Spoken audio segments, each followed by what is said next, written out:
Lesson 12. Like a bat out of hell. So, I see we got a little fender bender here. You can say that again. Can you tell me what happened? Well, we were coming out of the toll booths, and this guy comes barreling out behind Mrs. Jessup here.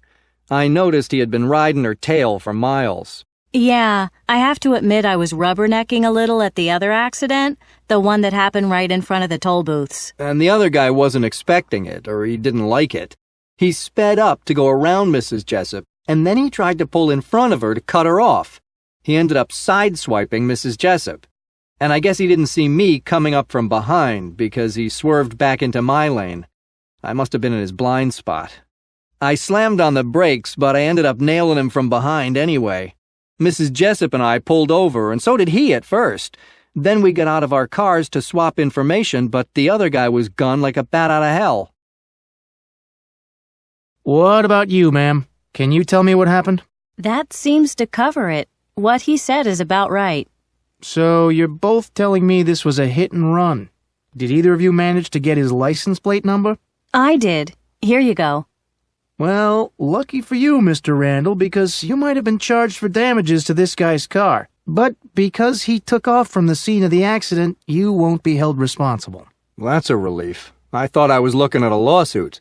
If you give me a minute, I'll just radio this in so we can track him down.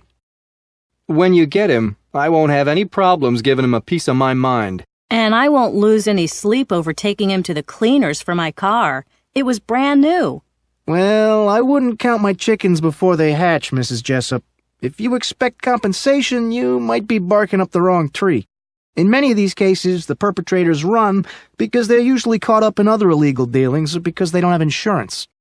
Fantastic. He could have totaled my car. Well, at least no one is hurt. It could have been a lot worse. You two sit tight for a moment, and I'll have you right out of here and back on the road in no time.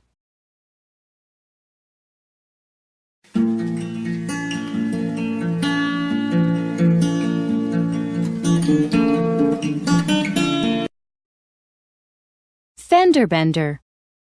A car accident that causes minimal damage, usually only to the front or back bumpers. Mr. Randall and Mrs. Jessup were in a minor accident. They had a fender bender. To barrel out of somewhere.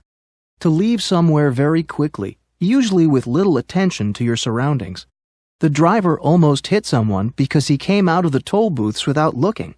He barreled out of the toll booths.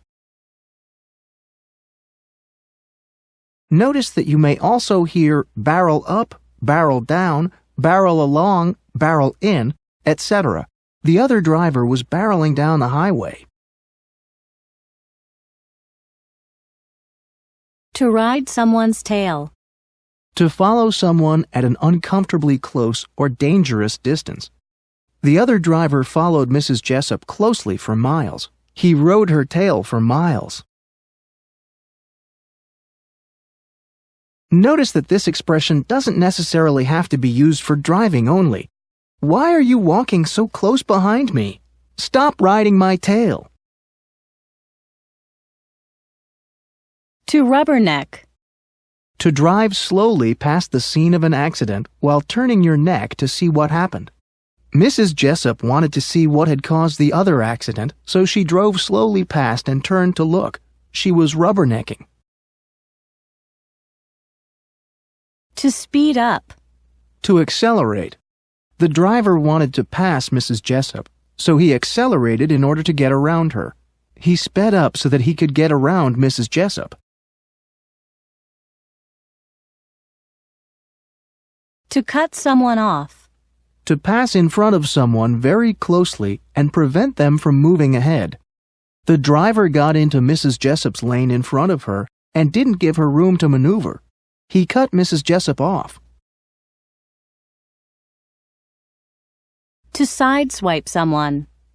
To hit someone with the side edge of something. The driver hit Mrs. Jessup's car with the back right-hand side of his car. He sideswiped Mrs. Jessup. To come up from behind.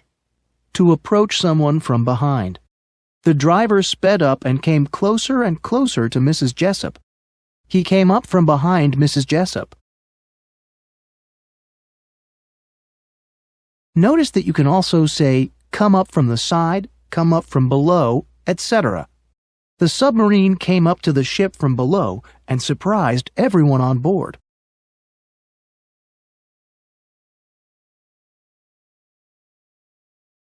Blind spot.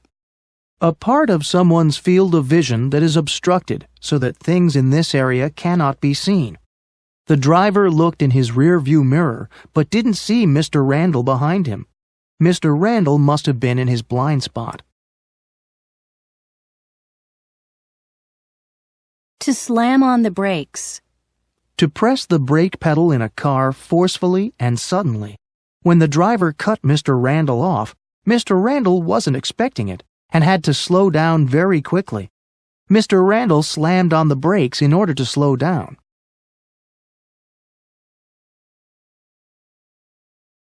To nail someone. To hit or do damage to someone. Mr. Randall couldn't avoid hitting the driver.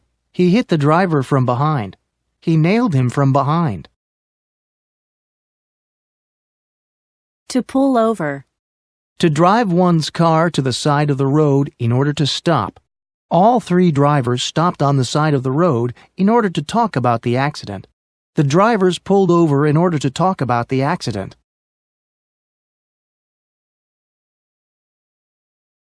To swap information.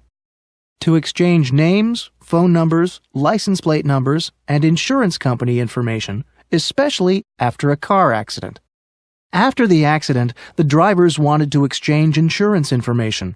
They wanted to swap information. Like a bat out of hell. Moving in a fast and almost crazy manner. The driver left the scene of the accident quickly and without warning. He left like a bat out of hell. Hit and run. A car accident where the person responsible for the accident leaves the scene before the police arrive. Yesterday, someone hit Devon's car from behind, but Devon can't press charges because the other person left the scene of the accident. It was a hit and run. To take off. To leave quickly. It was late when the movie ended, so Jocelyn left right afterwards without staying to talk. She took off after the movie. To be looking at. To be in a position to expect something. Keith's lawyer told him that if he were found guilty of vandalism, he probably wouldn't go to jail, but he was looking at a huge fine.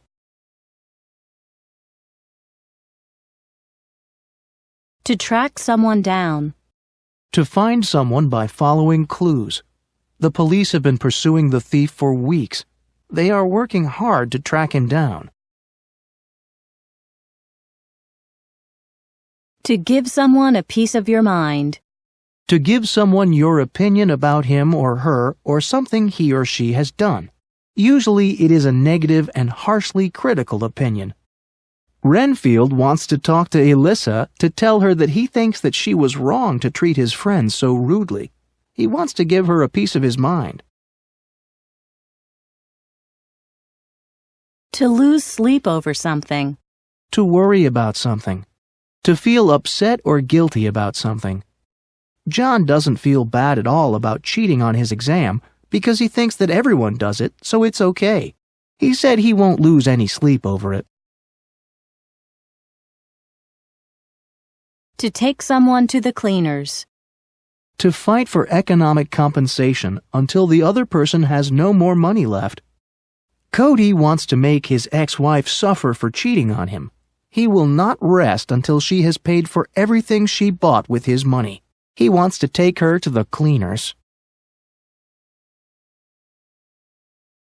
To count your chickens before they hatch. To depend on a beneficial or positive future event as if it were certain, even though it may not happen. You've already bought a new suit for the job, but they haven't hired you yet. Don't count your chickens before they hatch. To bark up the wrong tree. To be seeking something from the wrong source. To be asking for something from a source that cannot or will not provide it. Joy thinks Tom is the one who broke her laptop, but she's wrong. If she expects him to pay her for the damage, she's barking up the wrong tree.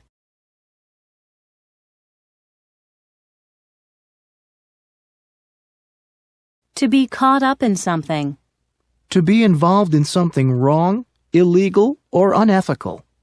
John is always involved in some kind of trouble. He's always caught up in something wrong. To total a car. To inflict damages that, if repaired, would cost more than the value of the car. Janine is fine after her accident, but her car is totaled.